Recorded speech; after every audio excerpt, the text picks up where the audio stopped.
Good morning, good afternoon, and good evening to you all, depending on where everybody is today on this, Tuesday morning for me.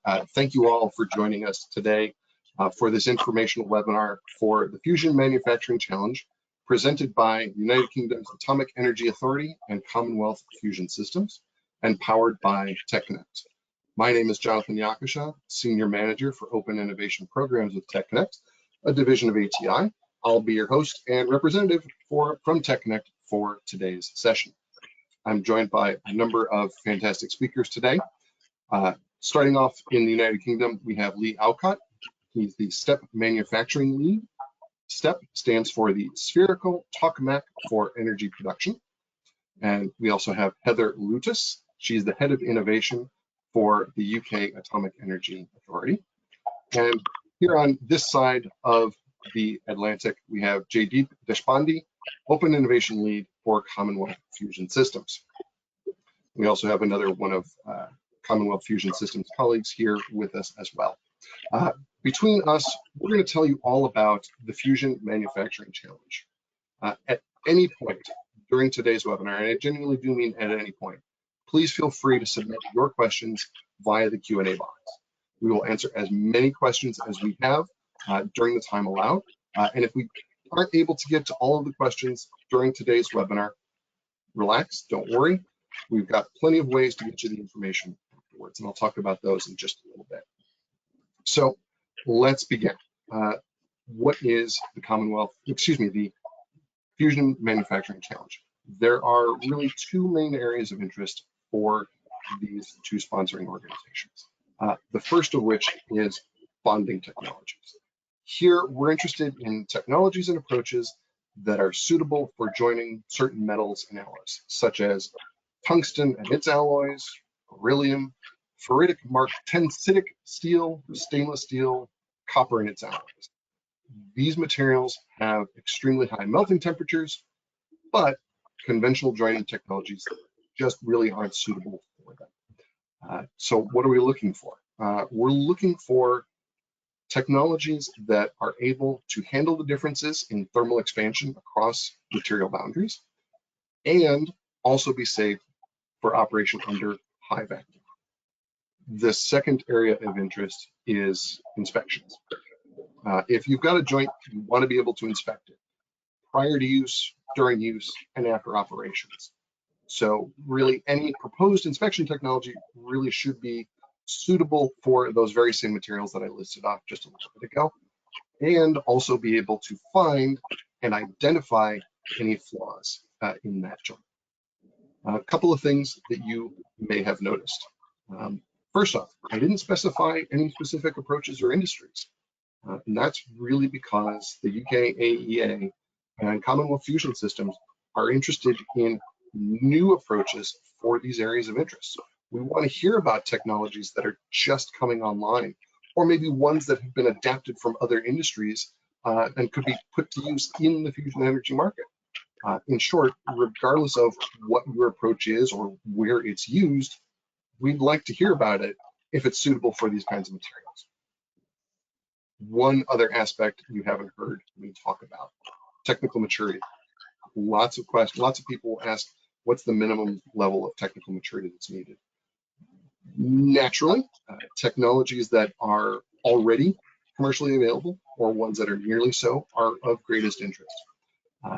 That said, there really isn't a minimum technical maturity needed in order to participate in this challenge.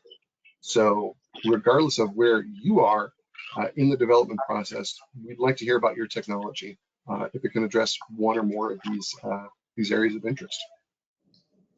So now that I've given you a high-level overview of what the challenge is looking for, let's talk a little bit about how you'll participate. So if you're here for today's webinar, and thank you all for joining us, I'm assuming that you have been to the official challenge page. It's fusionchallenge.techconnectventures.com. If you haven't already done so, go there, bookmark it. That is going to be your primary source of information for the challenge. It's also where you're going to submit your non-confidential response for the challenge. Now, when do you need to have that in by? The deadline for the challenge is April 21st by 8 p.m. Eastern time. And you will hear me harp on that multiple times during the rest of this hour. The reason being, I don't want you to be late. If you're interested in collaborating with these two great organizations, and I certainly hope that you are, I want you to make sure that you get your response in before that deadline. And here's my first reminder of that deadline. Friday, April 21st by 8 p.m. Eastern time in the US. So if you're interested in responding, and I hope that you all are, you can go online right now and see the entire response form. You can see all the questions that you're going to be asked to respond to, and you can begin to think about what kinds of information you want to provide.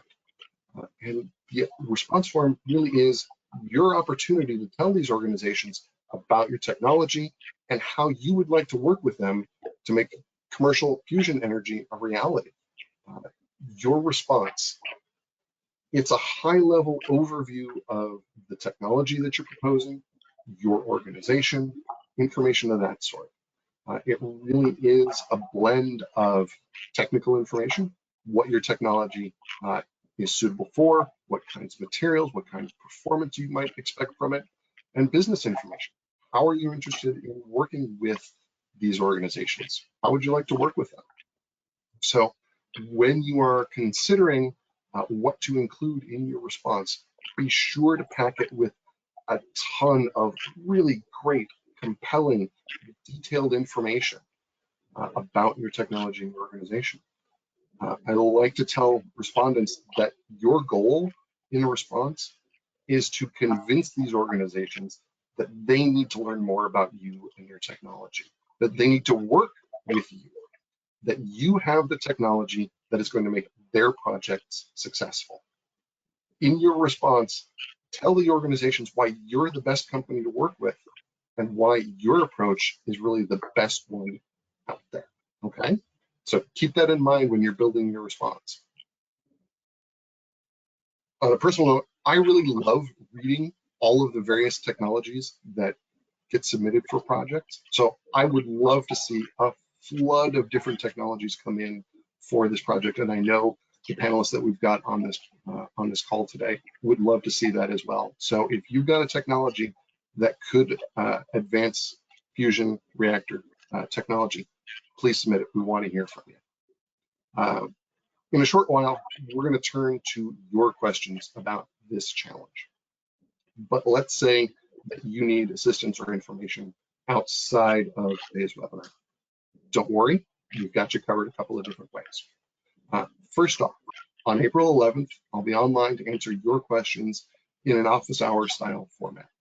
It will literally just be me online answering questions as they come in from anybody that is interested in this challenge. I won't be presenting any new information, but it will be your opportunity to ask questions of me directly and get information back right away. Registration for that will open up very, very soon, so you'll be able to register for that if you're interested. Additionally, if you're not interested in the office hour or if you just have a quick question, there is a contact form on the challenge page where you can submit your questions as well, okay? Either way, there are mechanisms in place to assist you. Now, all that being said, if you've got questions, and I've seen a number of them come in already, and that's fantastic, keep submitting them. If you've got questions, now it really is an excellent opportunity for you to submit those questions because we've got the experts right here, okay? So they're ready to answer your questions. They're going to talk a little bit about the challenge, the technology in just a little bit. I've got some interview style questions for them. But before we get over to that, I've got a couple of quick frequently asked question items that I want to cover. First off, is the challenge open to international submissions? Yes, an enthusiastic yes, definitely. We definitely welcome submissions from around the world. The intent of this challenge really is to learn about as many new and different and cutting edge technologies that might be able to make a positive impact in the fusion energy space. So we would definitely welcome submissions from outside the United States and the United Kingdom. Another frequently asked question is, can I submit more than one response? And equally enthusiastic, yes, okay? If you've got multiple technologies that can address a single area of interest, submit one response for each individual technology. By focusing your response on that one particular technology, you're going to be able to describe it in greater detail and craft a compelling narrative about that particular technology. You got another technology that can do it? Fantastic, submit another one. By separating them out, you're not going to have to worry about adequately covering all of those technologies in a single response. Same deal goes for any organization that might have a bonding technology and an inspection technology. Tell us about both of them. We would love to hear about an organization that can create the joints and also inspect them. That would be fantastic. Tell us about both of them. Do it in separate responses, okay? Again, you're going to be able to more fully describe each technology in greater detail and really include those really interesting and compelling details about your technology if you put them in separate responses. All right, because you've all had to listen to me talk straight for the past 10, 12 minutes or so here, I'm actually going to let my panelists talk a little bit here. I've got a number of questions that we are going to go through, and then we're going to move on to your questions. So attendees, keep submitting those questions. We've got several of them already. I would love to take up this whole hour answering your questions because I'm sure that you have questions that you would like to get answered. First off, for my panel here, tell us what kind of technology you're looking for, and equally important, why is it important for your organizations? Heather, let's start with you. Nice to see everybody. I'm actually going to pass this over to Lee to answer this question, his manufacturing expertise. Yeah, cool. So I think, first and foremost, I think we're really open to innovative new ideas. There's lots of potential solutions, and new innovative ideas are really, really important. Why is it important? So fusion reactors have the most extreme thermal gradient anywhere in the universe. So the plasma, which is burning in the center of the fusion reactor, burns at sort of over 100 million degrees centigrade, or 212 million degrees Fahrenheit in sort of US terms. And only a few meters away from that plasma sit superconducting magnets that operate at a few degrees Kelvin. So you've got a thermal gradient from hundreds of millions of degrees centigrade or Fahrenheit to almost absolute zero over the order of meters. And that really dictates the need for a combination of exotic and conventional materials to be able to handle those temperatures, and also the sort of thermal, the neutrons and the mechanical sort of loads that exist within that area.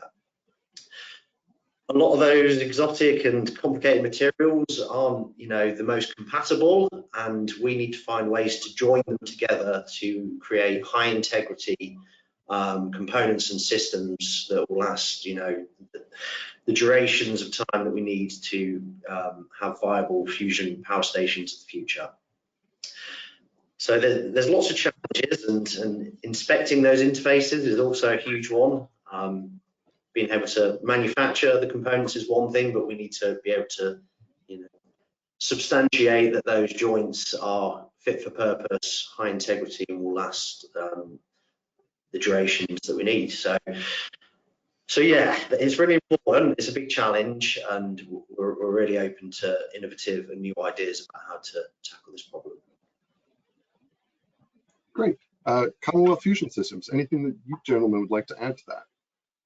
Yeah, and that was a really great overview. I'd add, and sort of Lee mentioned this, that in addition to the heat fluxes, this is also a very challenging environment due to several other factors. So, this is fairly strong neutron field in terms of flux and energy of the neutrons, meaning that the structural materials, need to be selected from materials that show limited damage from neutron bombardment. There's also transient heat fluxes from disruptions, which are, a somewhat inherent feature of tokamaks. And then there's also plasma sputtering. That's another reason why tungsten is wanted to be used on the first wall as opposed to a continuation of the structural material. So there's all these engineering and technical challenges. In addition to that, the reason why we're looking at joining technologies specifically is to reduce the overall complexity. In experimental tokamaks to date, tungsten components have been fastened to a structural backing, and that increases the level of complexity and number of failure points by introducing fasteners, and of course, a whole lot of manufacturing requirements.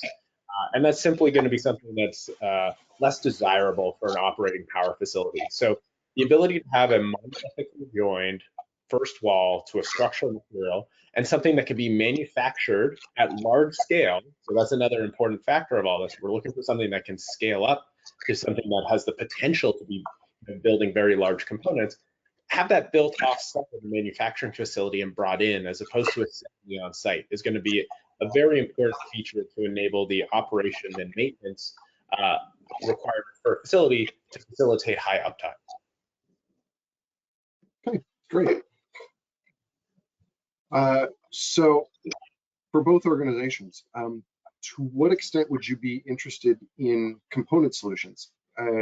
Specifically an approach that maybe doesn't provide all of the performance that you're looking for, but can advance the solution a bit further than otherwise available. So I think we understand with all those complexities in the environment that we've got, there's probably not going to be lots of solutions which really know that they can exactly how they're going to operate in vacuum and magnetic field, particularly in neutrons and in those high heat fluxes. So having confidence in one area that then, right, we can, you've banked that, and then you can go away and experiment and see if you need to change things for those other environments, but you are part of the way down that path. Now, if it turns out that doesn't work, well, that's science, that's engineering, that's life. But knowing that it works in one way, and if you've got some confidence that it would work in all those types of environmental conditions, is a fine start, right? It's a really difficult challenge, and I don't think any of us think we're going to have a perfect solution right out of the box. Although if anyone comes up with one, that's fantastic. So, in other words, anybody that is interested in participating shouldn't feel like they need to be able to tick all of the boxes, as long as they can tick some of the boxes. Yeah. Correct. Okay. Did you have something else to add there? I was just going to say, as we speak, Commonwealth Fusion Systems is building a tokamak outside of Boston. So if you have parts of the solutions already available, or if you're proposing something that might be of interest to us, we could actually test it on our assembly process in Boston. So if you have part of the solution, we are happy to talk to you and figure out if it makes sense to test it now. Okay, great. All right, so another interview question here for you. Where is there overlap with other disciplines that aren't exactly fusion?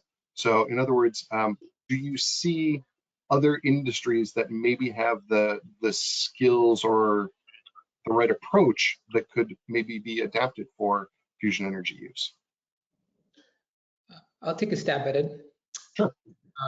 So we think the manufacturing technologies or NDT inspection technologies that already exist in heavy industries have a strong parallel with a lot of stuff that we would envision doing, or we are currently doing in Boston, for instance. You look at industries such as shipbuilding, there are a lot of parallels in heavy industries, even in automotive sector, in aerospace manufacturing. There's a lot of technology that's out there currently deployed at scale, which helps mass produce cars and airplanes and ships, which has a direct use in fusion power plant construction. So at the core of it, if you look at a fusion power plant, it's a giant steel structure, a steel of a certain kind, with a number of components that are attached to it. In theory, it doesn't look very much different than a giant ship hull or a submarine hull or a giant aircraft. So everything that you find in those industries is directly relevant, albeit it might need a little bit of modification for parameters and materials of choice, but in theory, it should be portable to the fusion power plant construction. Okay. I would just add that there are techniques that we've investigated from other industries, like superplastic forming from aerospace, making really reliably sized pebbles from like the pharmaceutical industry, and techniques that really we wouldn't maybe have thought to apply to future problems if we hadn't just gone out and had those conversations. So really, this is what we want to achieve here, right?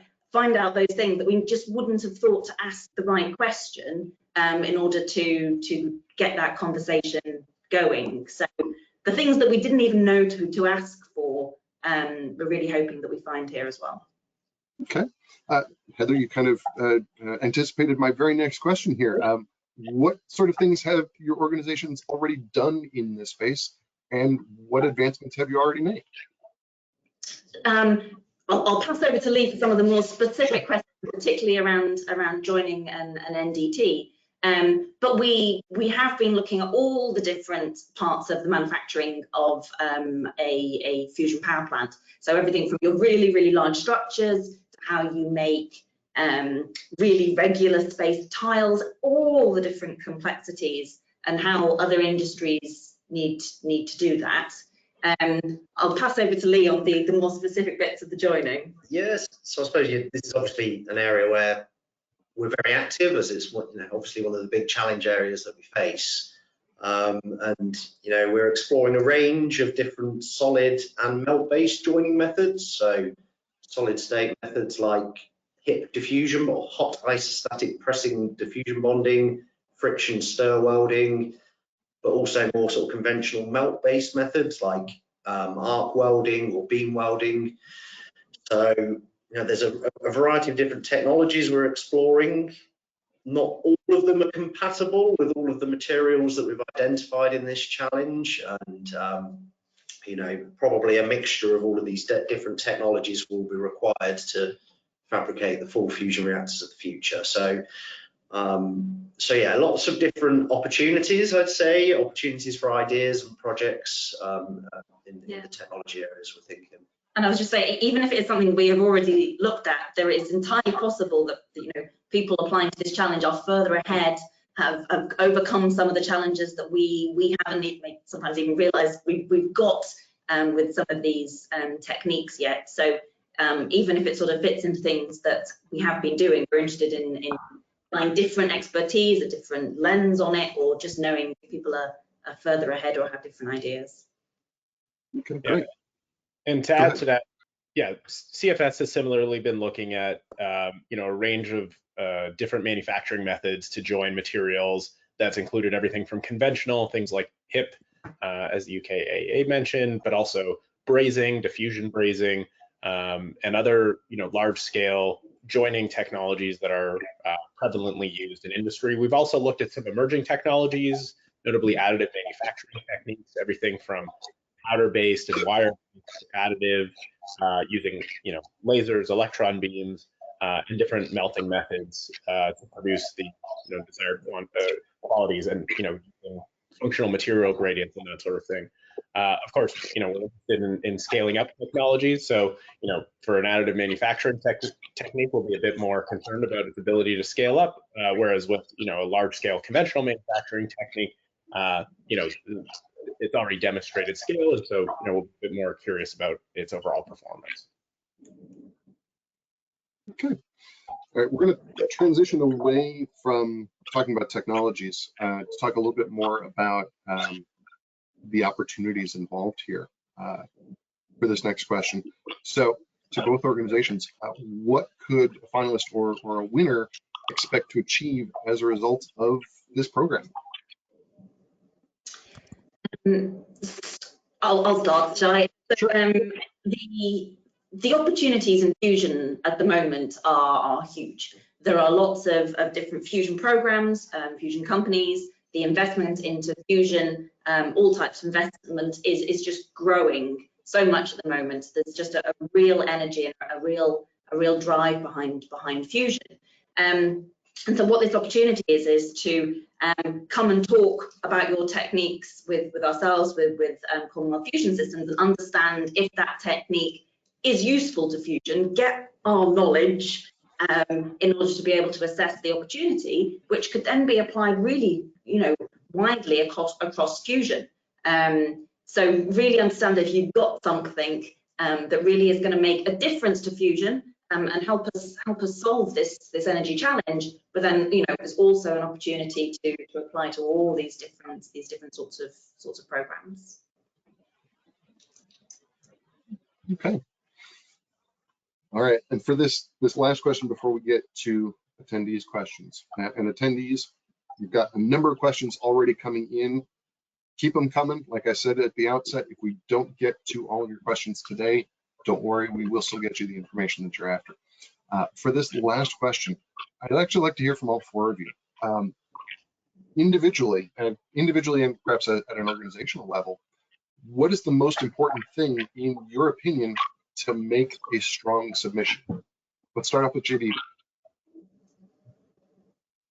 Sure. So I think a clearly laid out hypothesis is a good start. If you have a proposal on how you plan on addressing, let's say, an entity application, and if you have already demonstrated a similar technology or similar technique in adjacent areas, a hypothesis on how it can be adapted to Fusion with a clear performance criteria would be fantastic. And if you've already demonstrated the use case or you've already demonstrated manufacturing at scale, just having publicly available information or anything non-confidential that it can share, which clearly states out how it was able to meet the standards and how it was able to effectively solve a problem would go a long way. So having clearly laid out, again, problem statement that you're trying to solve with your technology, some specifics of that technology, and results in your past experience or demonstration would be super valuable. All right, who'd like to go next? I can. So I've mentioned this previously, but I think we're in addition to what JD had mentioned, we're very interested in technologies that can scale. Obviously, we're talking about something that's new and hasn't been done before, and so the industrial base for joining tungsten structural materials is minimal at best currently. But we're interested more so in technologies that can scale up. So something that doesn't have any significant barriers to scaling up to parts that are, on the order of meters. And so, it's something that is going to be restricted to a very small component size or a coupon is not something that is as interesting to us. Of course, it's a stepwise process to get there.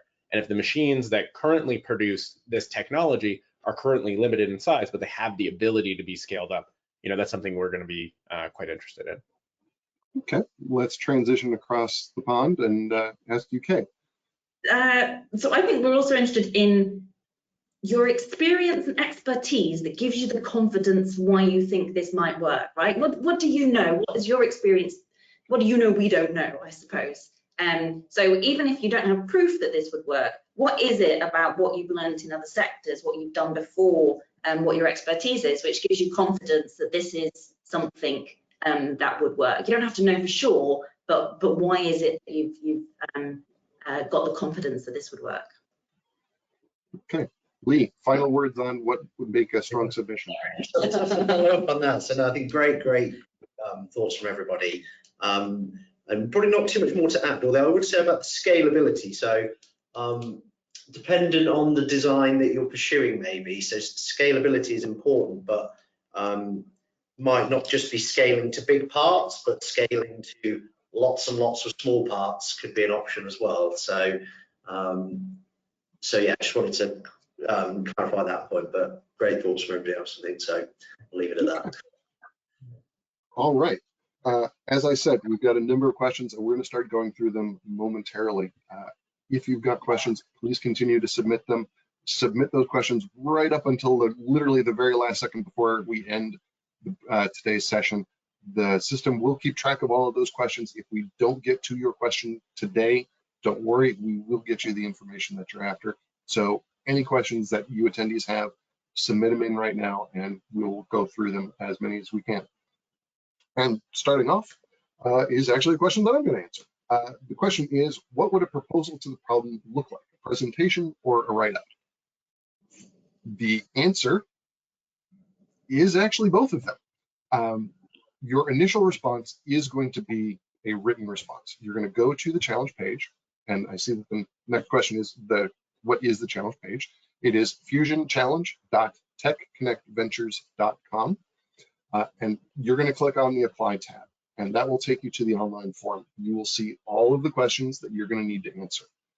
You're also going to have the ability to include some supplementary documentation if you want. In that written response, you're going to tell these people right here about your technology, about your organization, and as Heather said, why you think your technology would actually be suitable for this kind of application. Tell us a really good story about your technology and your organization. Make it a compelling one. If you are selected as a finalist, you will then have a presentation component to your proposal. Would be the way I would like to say it. So it really is both of those. Next, can you or Commonwealth give insights into the joint development track for a successfully chosen technology? Timelines, immediate need versus testing or trial in a longer term design cycle, and scope, coupon testing versus prototype testing. Essentially, to both of the organizations, for somebody who is chosen to work with you, how are the three organizations going to work together?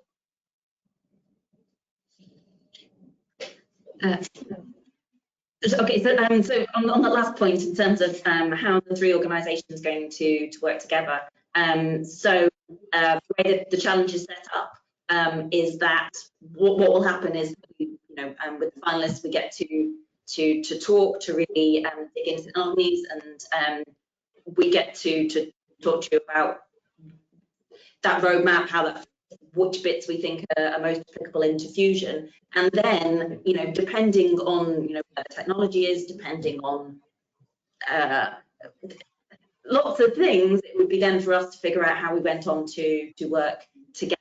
It might be something that just one organisation wants to take off and run with. It might be that we all want to work together and collaborate, but that bit is really open, because anything might come out of this. So what would happen after this challenge and how we'd all work together would really depend on what comes out. Yeah, just to stress another timeline point a little bit further. As I mentioned earlier, Commonwealth Fusion Systems is building our first tokamak outside of Boston right now. So if there's a joining technique that is really valuable and that fits our problem statement that we have at hand right now, we may be even able to utilize some of that capability. Or if it's like an NDT inspection method, we may be able to test it right now. Having said that, we have very aggressive timelines as a company. We anticipate commercializing fusion energy in early 2030s, and there is significant bit of development needed between now and then. So upon conclusion of the challenge, it'll either be individual organizations, or we can team up again with UKEA to advance that state of the art with clearly defined objectives privately with the organization. So we can figure out that mode of engagement upon conclusion of this challenge. Okay. Just to add one little thing to that, which is absolutely, we want to go as quickly as possible to this. The quicker we get these solutions in place, the quicker we can commercialize Fusion. What is likely to happen is that you will have your first power plants built, and then they will evolve, right? So yes, ideally we want something that can be applied now. Equally, if it isn't ready, isn't qualified, isn't scaled up enough for the first commercialized power plants, but there is a roadmap for actually how this is actually going to be better and allow us to keep the plant online for longer, in the longer term, that's not out of the question, right? Things will evolve, things will get better over time, technologies will come online, and if it means you have to start working on them now to have them ready far in the future, that's just something that we need to take into account. Okay, all right. We're going to shift gears a little bit and focus on a more technical question. Does the term bonding include coatings systems? And here I'm thinking the question is asking about whether or not you'd be interested in novel coatings that may assist in joining two pieces of materials together. Would that be something that could be of interest? I see Lee nodding his head there, and now shaking his head. Definitely for me. So yeah, I'm certainly aware of some plasma coating of tungsten as a potential coating / dissimilar metal joining method in one. So yeah, that is an area of interest, and I would be certainly keen to see some thoughts and proposals around that topic. Yep, and I guess another thing to keep in mind, we have looked at and we continue to look at certain types of coatings for enhancing the material performance under certain conditions, right? And one of the issues that we have had in the past is the coatings are just not reliable enough. They don't stay long enough. So a point to keep in mind is if you're proposing a coating solution, we would love to hear how you're addressing longevity and being able to withstand a certain performance criteria over the lifetime of the component. So yeah, would welcome solutions on that front as well. Okay, great. Okay, stay with technical. You mentioned multiple materials. Could you advise which combinations of those materials are required and their relative priorities? Is that something you're able to address? So I think depending on where you are in the tokamak, depending on which tokamak design you have, you'd be looking at maybe different types of steel. So there was a list of different types of steel that might be used, for example. Now, a lot of the armor type components tend to be tungsten based. There was a couple of examples there. So it sort of depends, really. It depends on the design. And you know what? You might say it could depend on the joining technique, right? If someone has a fantastic joining technique that only works with these two, maybe actually then that informs the design. You know, it's at a stage where if one solution can then, you know, you've got to change your design slightly to make that part work. That's, you know, that might then be a possibility. Yeah, and I guess I'll say that the first wall material, and you can find more about first wall materials in the challenge description, or feel free to reach out to us. We are happy to talk to you again. But the first wall, the material that faces the plasma, very likely would be some combination of tungsten and something. It'll very likely have a significant portion of tungsten just because of the temperatures on the plasma facing side. However, the back end of that material, the back end of tungsten tile is more flexible. It's going to be some kind of steel, right? So as you think about the joining or inspection techniques, you may look at it through this lens. If your technique is more suited on steel, it would rather make sense to focus on the structural materials and not necessarily on the tungsten facing side, if that makes sense. Okay, yes. All right, this next question is actually going to be one that I will answer. I see on the website that by joining the challenge, up to 10 finalists will be chosen and each will receive registrations for the TechConnect World Innovation Conference. Can you talk a little bit about this? Because I see a lot of SIBR partners. If I am chosen as a finalist, will we have opportunities to have SIBR funding with our technology at the conference? So at the conference, yes, there will be SIBR and SIDR representatives on site. Are you going to be able to talk to them and secure funding while you're on site at the conference? I would say that that is highly unlikely that they're going to be able to make that kind of snap decision. Are you going to be able to get more information about potential funding mechanisms through SIBR and SIDR programs? Yes, you're definitely going to be able to talk with them. The conference itself really is a multi-day, multi-industry, multi-application, multi-technology event. So you're going to have the opportunity to talk with people who are working in the fusion energy space. You're going to be able to talk with those SIBR and SIDR representatives. You're going to be able to talk to people from other industries who may have uses for your technology. They may have insights into what your technology could do for other applications. It is really going to be a melting pot, if you will, of people and technologies. And it is a great opportunity for you to learn more about what other opportunities might be out there for you. Yeah, and real quick, I will just add, at the conference, you will get to meet Heather, Lee, and I, and someone else from Commonwealth Fusion Systems. Don't consider the challenge as the end of it. It's just the start of it. So we'll get to meet and figure out how we can work together. That's a great point. Thank you, JD. Okay, transition joints may play a part in the vastly dissimilar joints. Could you please advise which elements are not able to be tolerated in the VV environment? Yeah, so I'm thinking we're looking at you again.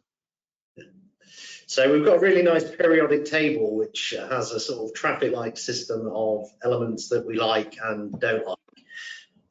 Off the top of my head, I'm struggling to remember exactly which ones are which, but yeah, I mean, generally speaking, activation is the key issue, and we would really like to avoid elements that become active. So the steels and the tungsten that we pick generally are, picked to avoid or minimize the activation issues. So any transition material to achieve a joint would be similar. Whether we can provide information, so the periodic table I've got in mind would be a really nice piece of material that we can definitely share if there is a channel to filter that through to anybody interested in that information. Yeah, we could definitely share that. I guess the only thing I'd add is, even when you've got that, I guess like different people have different risk appetites in terms of the elements that they're willing to put into their materials. So, but this would give you the indication of things that we would like to avoid, but it doesn't necessarily hold that every fusion concept would not accept anything that was on this table. Yeah, and I'll just add, if you're thinking about joining techniques, activation is probably not going to be an important factor towards, I guess, the choice of joining technique per se, because the material composition would play a role, obviously, but probably not to the degree that other factors might play a role. So please don't let this be a deterrence. Just submit your ideas, and we'll figure out activation problem later. Okay. And I think this very next question kind of goes to your last point, JD, of we'll figure that component out later. The question is, are there any technical requirements for the final sample or product? Because your organizations are really interested in finding out what kinds of technologies are out there, you're not really trying to tightly define what that end product is going to look like, because you don't know what approaches are going to be proposed, you don't know which materials they're going to be suitable for, etc. Would that be accurate? Yeah, and I would just further add that the main motivation for running this challenge is to discover capabilities. So we want to get to know you, we want to get to know your capabilities and what might come out of it. For example, let's say you are an equipment manufacturer that makes NDT instruments, right? So an example of an outcome might be we discover that you have a really good solution and we might just be able to buy it from you. Or if you're an academic institute that's specializing in, say, material design, then we can work with you to figure out what kind of refractory alloys we want to design. Or if you are a industrial, say, steel manufacturer, we can give you specifications and work with you to figure out what kind of structural steels we want to investigate. So it's a really wide range of possibilities of outcomes that might come out of it. I guess, yeah, I'll leave it at that. Okay. And once again, you all are anticipating the very next question, so well done there. The very next question is, given the long times for a commercial reactor, how do you see IP owned prior by the applicant or generated through this program being utilized? I think the short answer is it would depend on what that IP is and your level of interest in it and how you all would like to work together. Would that be accurate? Yeah, and I guess right off the bat, I would say you keep your IP. We don't anticipate this challenge specifically to produce any new IP that gets assigned to either of our organizations. So if you're going to generate new IP in this challenge, you get to keep it. In the subsequent follow-up conversations that we might have with you individually outside of the challenge, we'll come to it when we come to it, and we'll decide what the appropriate IP structure might look like then. Heather? Yeah, I was going to say, we know that Fusion needs a supply chain, right? And we know that a supply chain needs a reason to engage with Fusion. So everything is taken into account because we want to incentivize everybody to get involved. So yeah, as you say, it depends, and you figure out what the best route forward is. But I think we're all pretty realistic about it. Okay. All right. Switching back to a technical question, are you interested in monitoring technologies? I'm assuming that the submitter here is asking about technologies that could monitor the joints in real time during operation. If I'm misunderstanding the question, submitter, please submit a follow-up and let me know what you were really intending there. So yes, probably on the edge of the scope of the call, I'd say, but definitely something of interest. In particular, embedding sensors and things into manufactured components or joints to monitor temperature, strain, and other things with time would be great to have. Okay, and Lee, see, you said it would be somewhat on the edge of scope there.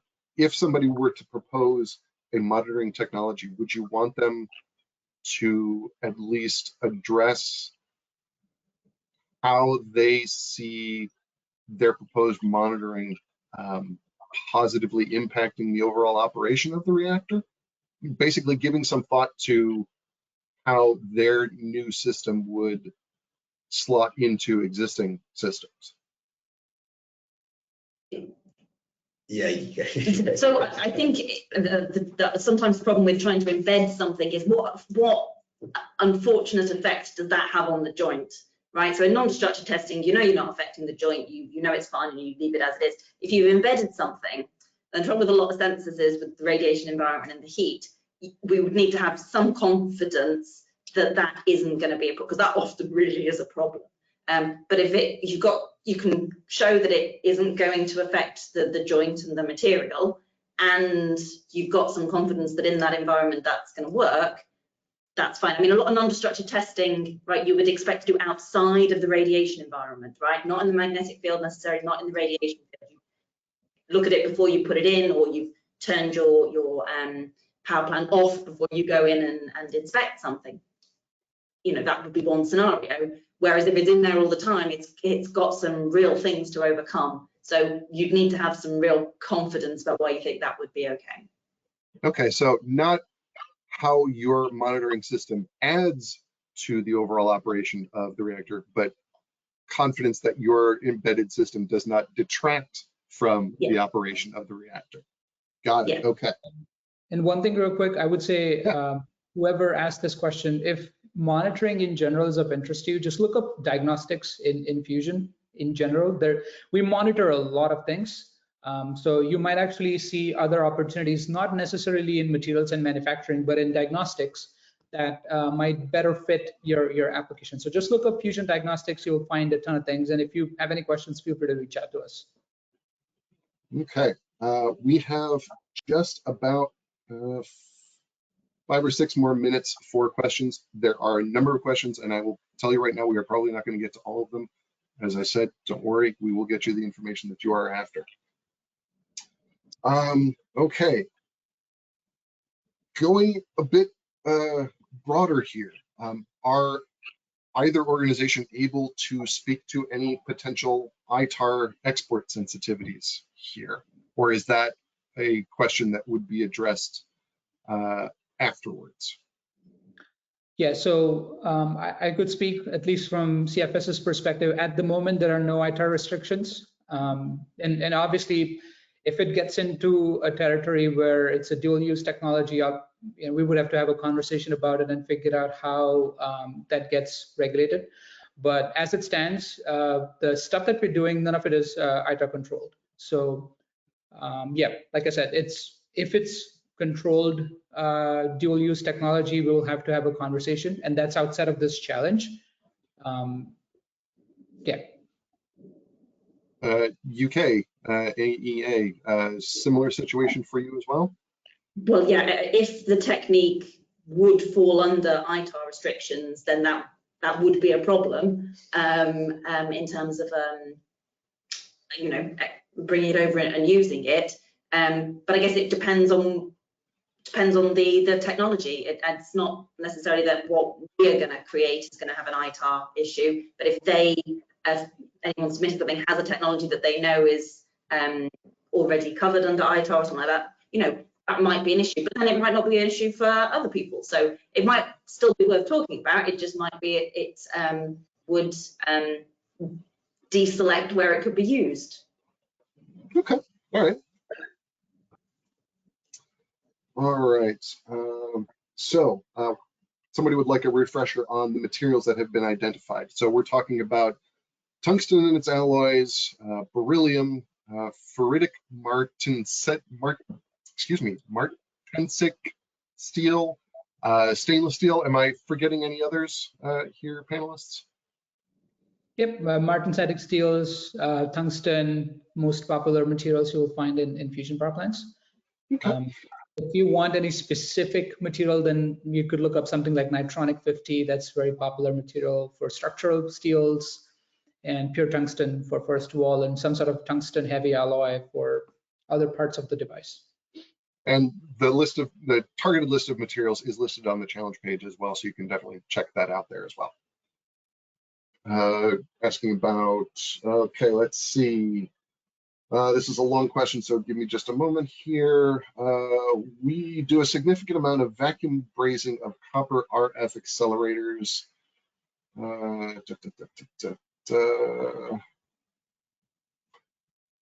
Okay. How important is it to have a holistic solution to this problem? We've actually talked about this a little bit. If you have a technology that is capable of providing a partial solution to the questions being asked here, that is still something that is valuable here. So if you are able to advance the joining technology, but you are not able to fully propose an end-to-end solution, you're still welcome to participate in this challenge, and we would love to hear from you. Okay.